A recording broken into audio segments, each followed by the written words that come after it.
अस्सलाम वालेकुम व्यूअर्स, आप देख रहे हैं हमारी खुशखबरी सीरीज़ और मैं हूं आपका मेज़बान अब्दुर्रहमान। आज हम आपके लिए 3 खुशखबरियाँ लेकर हाजिर हुए हैं। पहली खुशखबरी तो ये है कि 2 लाख ओवरसीज़ पाकिस्तानियों ने रोशन डिजिटल अकाउंट के ज़रिए पाकिस्तानी बैंकों में अपने अकाउंट खुलवा लिए हैं और गुज़िश्ता 11 माह के दौरान 1 अरब 87 करोड़ डॉलर्स पाकिस्तान भिजवाए हैं। और आज हम जानेंगे कि वो 3-4 कौन सी बड़ी वजूहात हैं जिनकी वजह से पाकिस्तानी रुपया इस वक्त कमज़ोर हालत में है और डॉलर तगड़ा हो रहा है। लेकिन ज़्यादा देर नहीं रहेगा, इसको डिस्कस करेंगे। दूसरी खुशखबरी ये है कि FBI ने गुज़िश्ता माह यानी जुलाई के अंदर अपना जो रेवेन्यू टारगेट था ना सिर्फ उसको अचीव किया बल्कि उससे 68 अरब रुपये ज़्यादा रेवेन्यू इकट्ठा किया है और ये रेवेन्यू जो है 410 अरब रुपया हो गया है। इसको जानेंगे।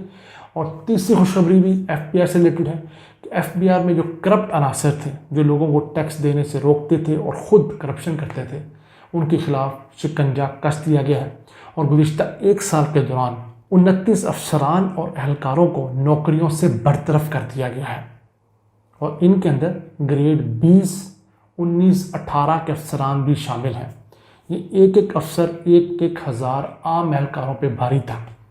ये बड़ी अच्छी रवायत है कि इतने बड़े लेवल तक अफसरान के खिलाफ इंक्वायरियाँ हुई हैं, उनको नौकरी से बरतरफ किया गया है। मज़ीद 156 इंक्वायरियाँ जो है पेंडिंग हैं, वो 1 साल में कंक्लूड होंगी। उसको हम डिटेल में जानेंगे, लेकिन पहले चलते हैं रोशन डिजिटल अकाउंट की तरफ, जिसका आगाज़ तो 10 सितंबर सन 2020 को किया गया था और इसके ज़रिए बैरून मुल्क रहने वाले 90 लाख ओवरसीज़ पाकिस्तानी अपने उन्हीं ममालिक में रहते हुए पाकिस्तानी बैंकों के अंदर ऑनलाइन अकाउंट खुलवा सकते हैं, ऑनलाइन पेमेंट्स कर सकते हैं। तो अब तक 2 लाख ओवरसीज़ पाकिस्तानियों ने पाकिस्तानी बैंकों में अकाउंट खुलवा लिए हैं और ये पाकिस्तानी दुनिया के 175 ममालिक में मुक़ीम है और इन्होंने जो अमाउंट ट्रांजेक्ट की है वो 1 अरब 87 करोड़ डॉलर्स है। इन पाकिस्तानियों ने इसमें से 1 अरब 27 करोड़ डॉलर्स तो पाकिस्तान में सरमायाकारी की है नया पाकिस्तान सर्टिफिकेट के तहत, जो इस्लामी भी है और दूसरा भी है। उसके ज़रिए उनको जिन ममालिक में वो रहते हैं उससे ज़्यादा मुनाफा पाकिस्तान में इन्वेस्टमेंट करने पर मिल रहा है और गुज़िश्ता 2-3 माह से ये ओवरसीज़ पाकिस्तानी रोशन डिजिटल अकाउंट के ज़रिए 300 मिलियन डॉलर्स औसतन भिजवा रहे हैं। जुलाई के महीने में 307 मिलियन डॉलर्स आए हैं। अब हम जानते हैं कि पाकिस्तानी रुपया इतने डॉलर्स आने के बावजूद क्यों कमज़ोर है। सबसे बड़ी वजह तो ये है कि पाकिस्तान के साथ हमसाया मुल्क अफ़गानिस्तान के हालात बहुत ख़राब हैं। तो एक बहुत बेयकीनी की सूरत हाल है। इस सूरत हाल में पाकिस्तानी भी और जो अफ़गानी ताजर पाकिस्तान में मुक़ीम है वो धड़ाधड़ डॉलर ख़रीद रहे हैं कि न जाने क्या हो जाएगा, अगर तालिबान की हुकूमत आ गई तो इस खत्ते में क्या होगा। उस बेयकीनी की वजह से लोगों ने डॉलर ख़रीदना शुरू किए हैं, तो डिमांड डॉलर की बड़ी है, रुपया गिर गया है।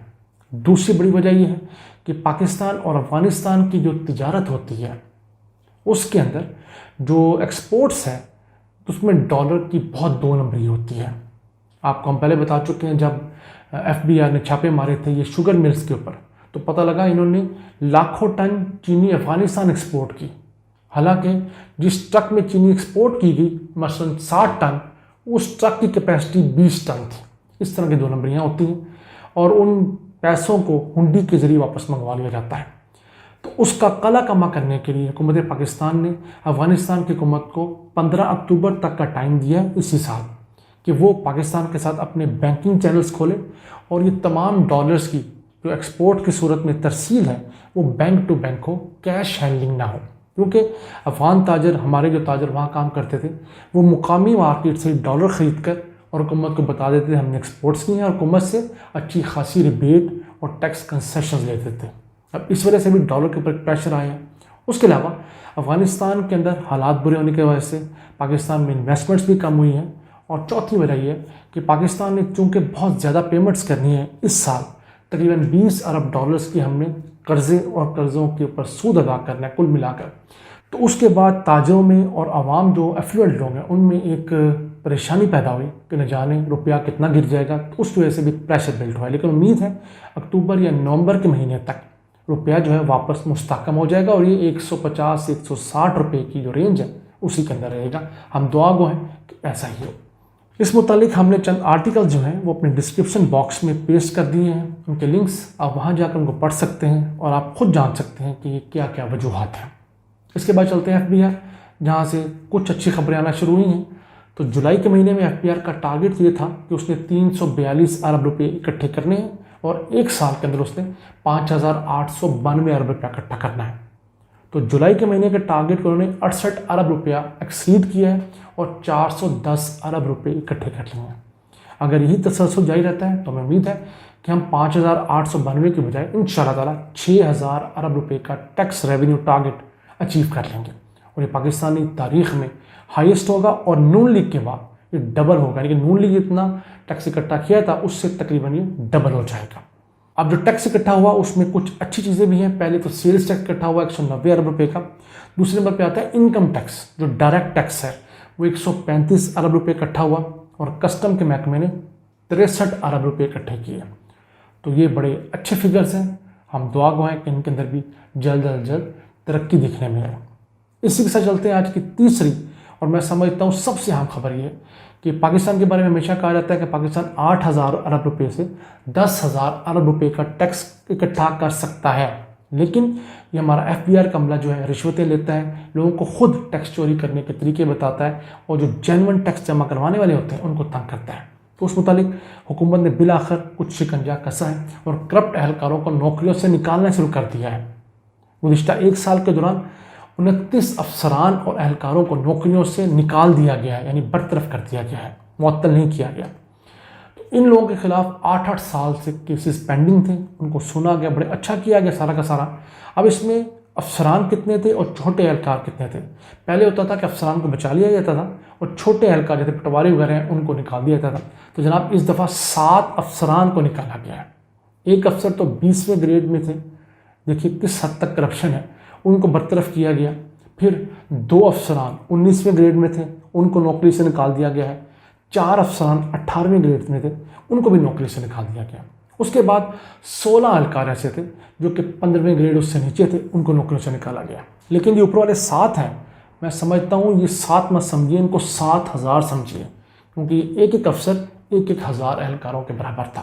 اس کی سے اتنی تھی، اختیارات اتنے تھے اور کرپشن اس لیول پہ تھی۔ تو اب کچھ ان لوگوں کے اندر خوف پیدا ہوگا کہ ہم نے اس طرح کرپشن نہیں کرنی، لیکن ابھی معاملہ بالکل سموتھ نہیں ہوئے۔ اس وقت FBR کے اندر 156 انکوائریز جو ہیں وہ ابھی چل رہی ہیں، اس کے اندر 21ویں گریڈ سے لے کر اور چھوٹے سے چھوٹا اہلکار بھی شامل ہے۔ امید کرتے ہیں کہ اگلے ایک سال کے دوران ان تمام اہلکاروں کو نوکریوں سے برطرف کیا جائے گا، معطل وغیرہ کر کے چھوٹی موٹی سزائیں کر دے کے واپس نہیں بلایا جائے گا، تاکہ اس محکمے کے اندر ان لوگوں کو خوف پیدا ہو، کیونکہ یہی وہ محکمہ ہے جو ٹھیک ہو جائے ان 2-3 محکموں میں شمار ہوتا ہے جو پاکستان کو اپنے قدموں پہ کھڑا کر دے گا۔ اگر ہم 8-10 ہزار ارب روپیہ اکٹھا کرنے لگیں ٹیکس کے ذریعے، اور ان لوگوں سے جو روزانہ کا 5 لاکھ روپیہ کماتے ہیں ان سے ٹیکس لیں، جو 10 لاکھ روپیہ کماتے ہیں، جو سال کا 50 کروڑ روپیہ کماتے ہیں اور حکومت کو 2 کروڑ بتاتے ہیں، ان چوروں کے ساتھ ملنے کے بجائے ان سے ٹیکس اکٹھا کریں تو حکومت باقی ٹیکسز کی مقدار کم کرنے کی پوزیشن میں آ سکتی ہے، غریب لوگوں کو مزید ریلیف مل سکتا ہے، پاکستان میں ڈیولپمنٹ پروجیکٹس جو ہیں وہ جلد از جلد مکمل ہو سکتے ہیں، ہمارے قرضے بڑی بآسانی اتر سکتے ہیں۔ ان الفاظ کے ساتھ اپنے میزبان عبدالرحمان کو اجازت دیجیے اور اللہ سے دعا گو رہیے کہ وہ اسی طرح پاکستان پر اپنی رحمتیں اور برکتیں نازل فرماتا رہے۔ اللہ نگہبان۔